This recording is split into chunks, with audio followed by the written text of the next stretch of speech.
Waiter ignores elderly black woman. Shock when her son reveals her true identity that leaves everyone speechless. What happens when a simple mistake leads to an unexpected revelation that changes everything? When a young waiter dismisses an elderly black woman, he has no idea that his actions will set off a chain of events that not only reveals her true identity, but also forces him to confront his own flaws. Get ready for a powerful story of redemption, second chances, and the shocking truths that lie beneath the surface. If you've ever wondered how the choices we make shape our futures, don't miss this story. Dive into the unexpected twists and emotional transformations that will leave you questioning your own path. Share this story with others who believe in the power of change, and join the conversation in the comments. How far would you go to make things right? The cozy glow of warm chandeliers reflected off the polished floors of Le Chateau Noir, one of Manhattan's most exclusive fine dining establishments. Nestled in the heart of the Upper East Side, the restaurant was a known haven for the city's elite.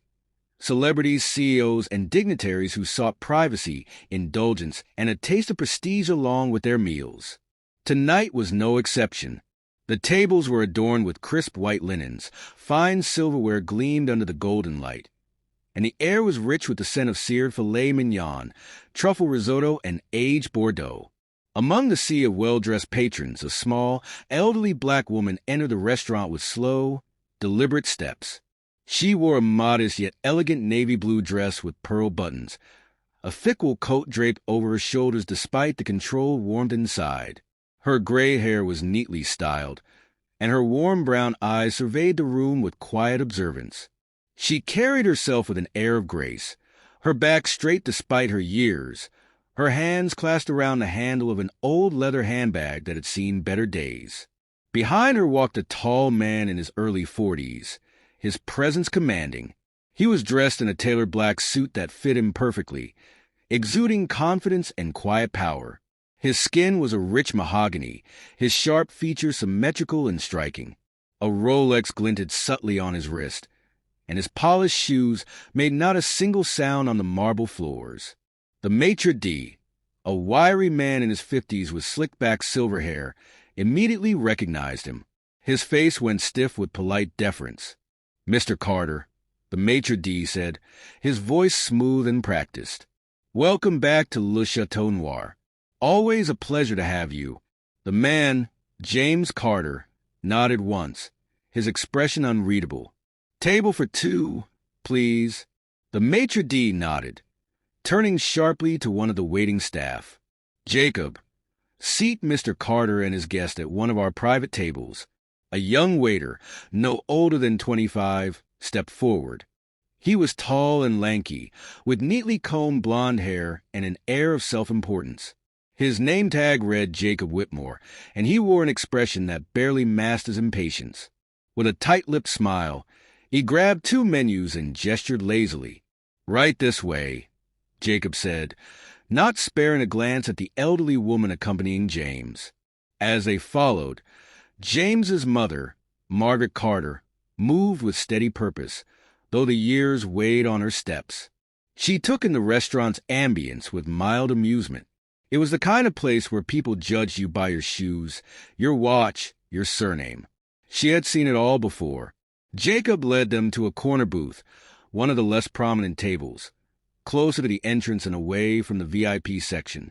He set the menus down without much care, stepping back as though eager to be elsewhere. James glanced around before raising an eyebrow. "This isn't one of your private tables." Jacob shrugged. "It's what we have available at the moment." The dismissiveness in his voice was slight, but noticeable. His gaze lingered on Margaret for a fraction of a second before flicking back to James. There was something subtle in his expression, a quiet condescension. James didn't react, but Margaret noticed. She always noticed.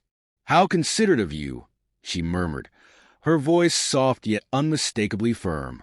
Jacob's lips twitched, but before he could respond, he was called away by another patron snapping their fingers impatiently. James exhaled through his nose, shaking his head slightly. Some things never change. Margaret smiled gently as she removed her coat and set it beside her. "No, they don't." She had experienced far worse in her lifetime. Back when hotels, restaurants, and even sidewalks weren't so welcoming to someone who looked like her. This, this was nothing more than a minor inconvenience. Still, James's jaw was tight. He had built his life in a world that judged people by the weight of their last names, the numbers in their accounts, the power they held. And yet, here they were. A few minutes passed before Jacob returned. His tone was clipped as he asked, "Are you ready to order?" Margaret glanced up at him, tilting her head. "Could we have some water first?" Jacob gave a short nod but didn't move right away. Instead, he turned to James. "Would you like still or sparkling?" Margaret, still waiting for an acknowledgement, pressed her lips together before speaking again. "I'll take some as well, dear." Jacob didn't respond, instead shifting his weight. James's expression darkened just slightly. Jacob finally jotted something down before walking off without another word. Margaret let out a small chuckle once he was out of earshot. "Bless his heart," she said, amusement dancing in her eyes. James leaned forward, resting his elbows on the table. "You shouldn't have to deal with this, Ma." Margaret reached across, patting his hand lightly. "It's fine, James. I'm too old to let a boy with too much hair gel and not enough manners ruin my evening." James, though still simmering, chuckled at that. His mother had always been like this, graceful in the face of disrespect, unshaken by small minds. Across the room, Jacob stood by the bar, whispering something to another waiter. They both glanced back at the table, smirking before returning to their tasks. Margaret noticed. So did James. It was a moment, small, insignificant to anyone who had never felt the weight of unspoken judgment. But James knew, and he wasn't going to let it slide. Margaret, however, already had a sense of what was coming. She had seen it before, the way people underestimated her. She had spent a lifetime proving them wrong. But tonight, it wouldn't be her who spoke. It would be her son. And when he did, the entire restaurant, Jacob included, would never forget it. Margaret Carter sat with quiet dignity, her fingers lightly tracing the rim of her water glass. The air around her hummed with the gentle clinking of silverware and murmured conversations. But there was an undercurrent of something else, an unspoken tension that simmered just beneath the surface. James leaned back in his chair, his sharp eyes following Jacob as he moved through the restaurant. It wasn't the first time he had witnessed such treatment, but it never failed to stir something deep within him. He had spent years building a name for himself, ensuring that doors once closed to people like him were forced open. And yet, here he was, watching his mother, a woman who had faced and conquered far greater obstacles, be dismissed as though she were invisible. Margaret, on the other hand, remained unbothered, her expression unreadable. "You're thinking too hard, James," she said softly, a knowing smile playing on her lips. James exhaled, shaking his head. "I just don't like it." Margaret chuckled. "You never did." She reached for the menu, her fingers brushing against the fine leather cover. "You know, there was a time when a place like this wouldn't have let me through the front door," she mused. "And if they did, they'd have sat me in the back by the kitchen, if they let me sit at all." James clenched his jaw. "And now they just ignore you instead. Some progress." Margaret's smile didn't falter. "Progress isn't always loud, son. Sometimes it's a whisper." James studied his mother, a deep respect settling over him. She had lived through more than he could fathom. Marches, protests, courtrooms filled with people who didn't believe she belonged. And yet, she had carved her own path, not with anger, but with quiet, unwavering determination. "You know who you remind me of?" Margaret continued, setting the menu down. James arched an eyebrow. "Who?" "Your father." James's expression softened. "Dad wouldn't have let this slide either." Margaret laughed, the sound warm and full of memory. "No, he wouldn't have. But he also knew when to let people show themselves for who they really were." James glanced back at Jacob, who was chatting idly with another waiter, making no effort to return to their table. his fists clenched under the table. Well, this guy's making it real easy. Before Margaret could respond, another waiter approached their table. Unlike Jacob, this man appeared older, more experienced.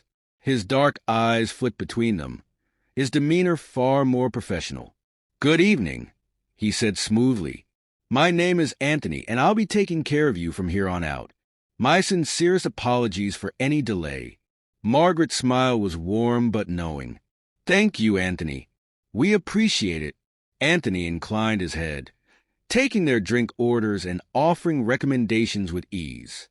James watched him carefully, noting the subtle way he navigated the interaction, as if making up for his colleague's behavior, without explicitly acknowledging it. As Anthony walked away, James shook his head. "They know." Margaret took a sip of water. "Of course they do."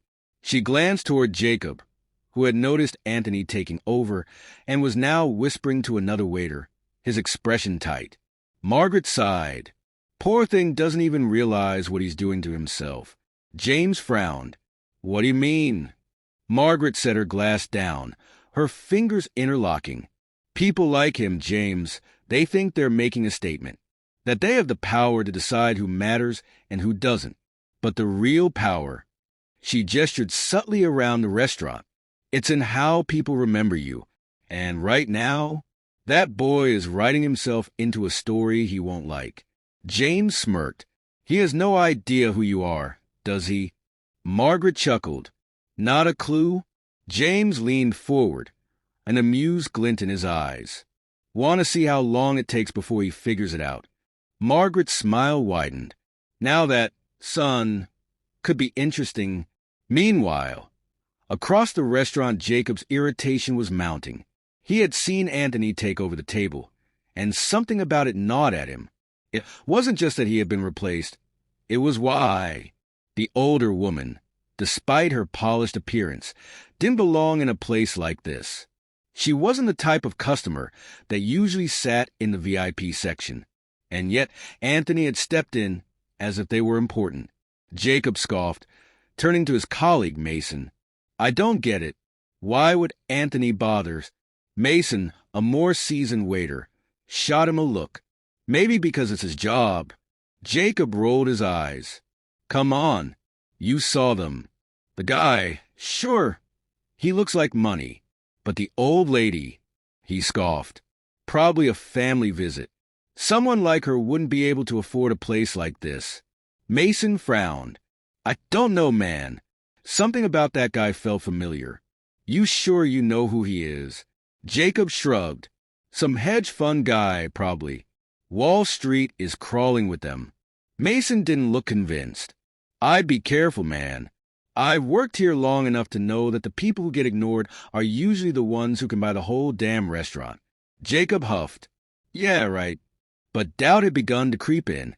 Margaret watched as Jacob grew more unsettled. She had seen it happen many times before. The moment when people began to realize they had misjudged the situation entirely. "Son," she said softly, "have you ever noticed how people reveal themselves when they think no one important is watching?" James smirked. "Oh, I've noticed." Margaret tapped a manicured finger on the table. "And what do we do when that happens?" James's smile grew. "We let them find out the hard way." Just then, Anthony returned with their appetizers, moving with seamless professionalism. "Everything prepared to your liking?" Margaret nodded. "Perfectly. Thank you." Anthony hesitated for a fraction of a second before speaking again. "If I may, Mrs. Carter, it is truly an honor to serve you tonight." Jacob, who had been passing by at that exact moment, stopped mid-step. His head snapped toward the table, his expression shifting from indifference to confusion. "Mrs. Carter?" Something about the name tickled the edge of his memory. But before he could place it, James leaned forward, locking eyes with him. "Something wrong, Jacob?" James asked smoothly. Jacob swallowed, suddenly feeling the weight of the room shift. Margaret simply smiled, her eyes twinkling.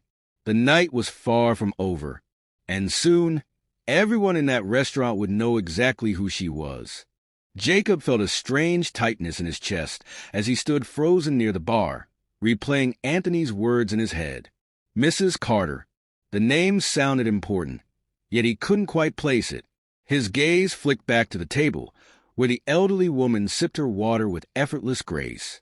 Something about her suddenly felt different, though nothing had physically changed.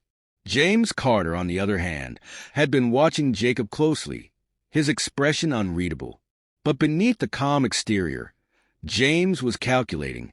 He had spent years in boardrooms, negotiating billion-dollar deals, and he knew when someone had backed themselves into a corner.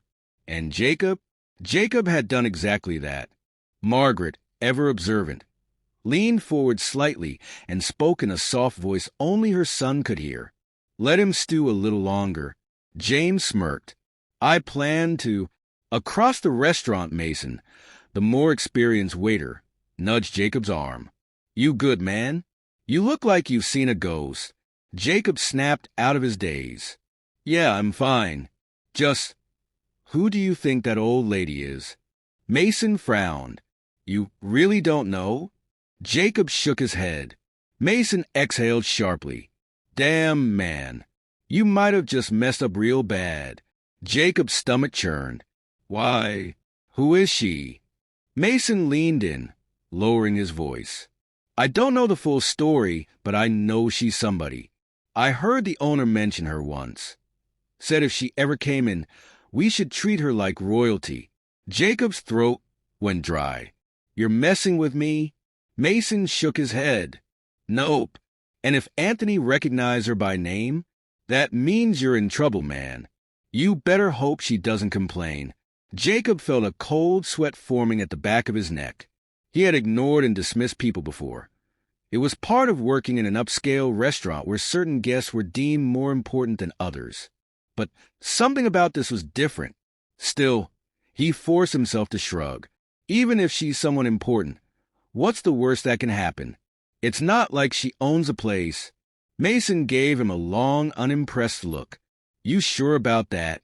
Jacob opened his mouth to respond, but no words came out. Back at the table, Margaret and James were enjoying their meal at a leisurely pace, though James occasionally glanced toward Jacob, watching the young man squirm. Margaret, ever composed, dabbed the corner of her mouth with a linen napkin before speaking. You always did enjoy watching people realize their mistakes, she mused. James smirked. It's entertaining. Margaret chuckled. True, but I never taught you to be cruel, James. His smile faded slightly. I'm not being cruel. I just don't like when people underestimate you. Margaret reached for his hand, squeezing it lightly. Son, people have underestimated me my entire life. If I let every slight get under my skin, I'd have never made it past my 20s. James exhaled, his frustration simmering just beneath the surface. I know, Ma, but this is different. He looked right through you like you didn't even exist. Margaret tilted her head slightly, observing her son. And you think making him uncomfortable will change that? James didn't answer immediately. Instead, he glanced toward Jacob, who was now fidgeting behind the bar, clearly distressed. He had seen men like Jacob before. People who believed power was about appearance, who thought wealth was limited to those who looked a certain way, acted a certain way. Margaret sighed, sensing her son's lingering frustration. You want to teach him a lesson, don't you? James finally looked back at her, a smirk returning. I don't have to. He's teaching himself one right now. Margaret laughed softly. You really are your father's son. An unexpected interruption, just as James was about to respond. A voice broke through the low hum of restaurant chatter. Excuse me, Mrs. Carter. James and Margaret turned toward the voice, and Jacob, who had been eavesdropping nearby, stiffened immediately. A man in his late 50s, dressed in a tailored navy blue suit, approached the table with a warm yet deeply respectful expression. His salt and pepper hair was neatly styled, and there was an undeniable authority in the way he carried himself. Margaret's eyes twinkled with recognition. Richard, dear, what a pleasant surprise. The man, Richard Lawson, owner of Le Chateau Noir, extended his hand, which Margaret took graciously. "My goodness, it's been too long," he said, his voice full of genuine admiration. "What an honor to have you dining with us tonight." Jacob's heart nearly stopped. The owner knows her? James grinned, enjoying the moment far more than he should. "Good to see you, Richard." Richard turned to James, shaking his hand firmly. "Likewise, my friend. How's the firm treating you?" James chuckled. "Busy but good. We just closed the merger with the Danforth Group." Richard's eyes widened slightly. "Impressive. Not that I'm surprised. You've always had the sharpest mind in the room." Jacob felt like the walls were closing in around him. "Merger? Firm? Who exactly is this guy?" Richard turned his attention back to Margaret, his expression full of reverence. "Mrs. Carter, I hope everything has been to your satisfaction. If there's anything at all you need, please don't hesitate to ask." Margaret smiled warmly. "Everything has been lovely, dear. Though, I must say, we had a bit of an interesting start." Richard immediately stiffened, his eyes darkening. "Oh." James leaned back in his chair, casually gesturing toward Jacob. "Let's just say one of your waiters was a little selective with his service tonight." Jacob's stomach dropped. Richard followed James's gaze, his sharp eyes landing on Jacob with an expression that could have frozen fire. "Which waiters?" Richard asked, his voice calm but laced with authority. Margaret, ever the gracious one, simply smiled. "Oh, let's not make a fuss, dear. I'm sure it was just a misunderstanding." Richard, however, was already summoning the maitre d', his tone firm. "I want to know exactly what happened." Jacob felt the blood drain from his face. This was no longer just an awkward moment. This was turning into a disaster. The realization hits as the maitre d' hurried over. Jacob was finally putting the pieces together. James Carter. That name wasn't just familiar, it was significant. James Carter was one of the most powerful corporate lawyers in the country. His firm handled billion-dollar deals, and his name regularly appeared in financial magazines. And Mrs. Carter? Jacob's stomach turned. He had ignored and disrespected a woman who was not only someone of status, but someone deeply connected to the very people who owned the world he lived in. Panic set in. He had misjudged them. And now, he was about to face the consequences. Jacob's pulse thundered in his ears as Richard Lawson, the restaurant's owner, fixed him with an unblinking stare. The weight of his mistake settled like a stone in his gut. He had dismissed Margaret Carter, the Margaret Carter, without realizing who she was. And now, the consequences were unfolding before his eyes. The maitre d', a tall, immaculately dressed man named Charles, approached swiftly. His demeanor was professional, but Jacob could see the tension in his eyes. "Sir," Charles addressed Richard, glancing between him and Jacob, "is there an issue I should be aware of?" Richard's expression remained calm, but his tone carried a distinct edge. "It seems we had an incident of poor service this evening." His gaze flicked toward Jacob. "I'd like an explanation." Jacob opened his mouth, but his throat was dry. What could he say? That he had judged Margaret by her appearance? That he assumed she didn't belong? Any excuse would only make things worse. James, who had been silently watching the scene unfold, decided to push the moment further. "I'm actually curious myself," he said, his voice smooth but unmistakably sharp. "Maybe Jacob here can explain why he had time for every other table except ours."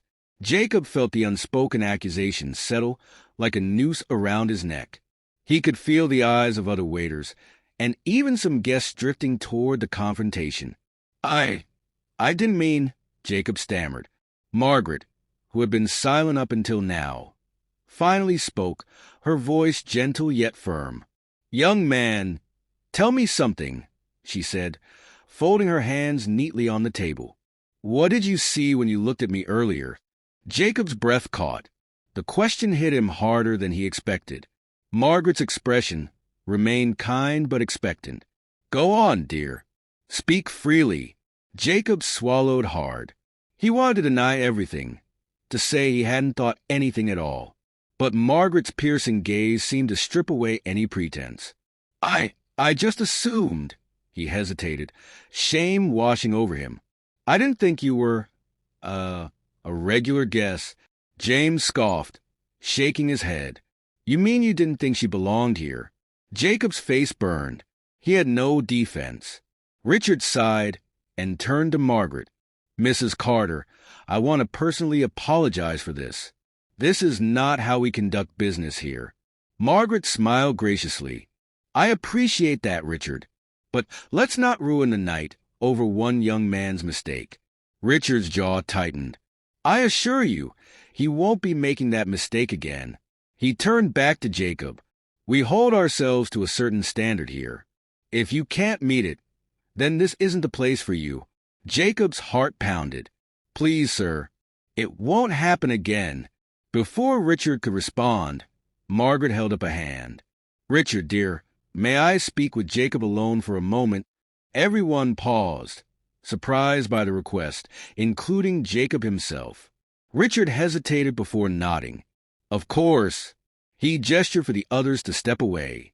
Even James, who looked like he had more to say, respected his mother's wishes and leaned back in his chair, watching.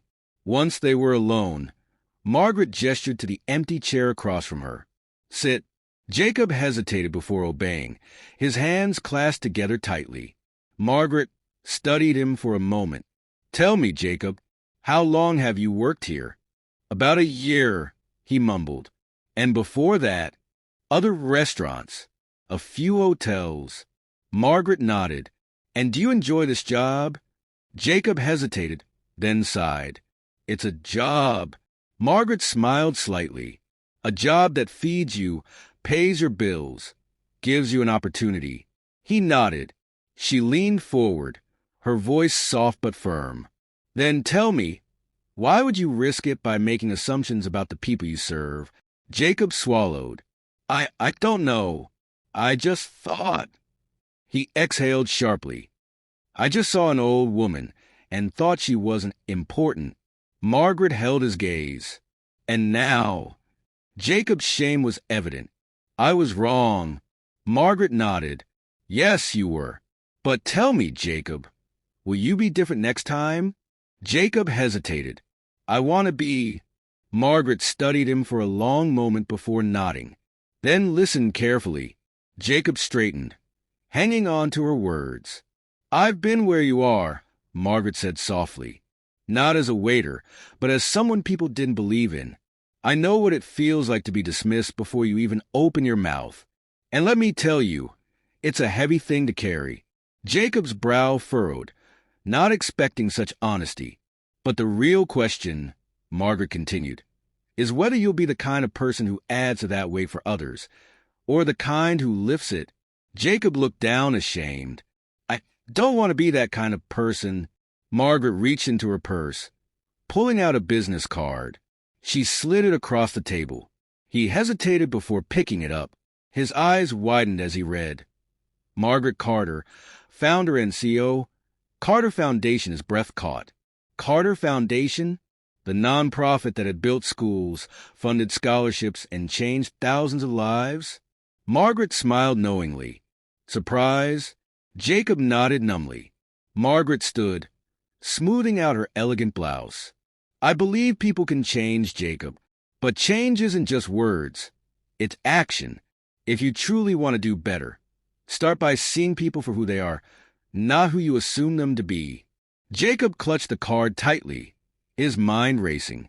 Margaret gave him one final, kind smile before turning back to James.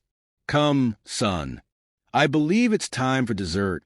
As she walked away, Jacob remained seated, his hands trembling slightly. He had come to work expecting an ordinary night. Instead, he had been given a lesson he would never forget. Meanwhile, at the bar, Mason, who had been watching the exchange from a distance, whistled low. Man, you got lucky. Jacob exhaled sharply.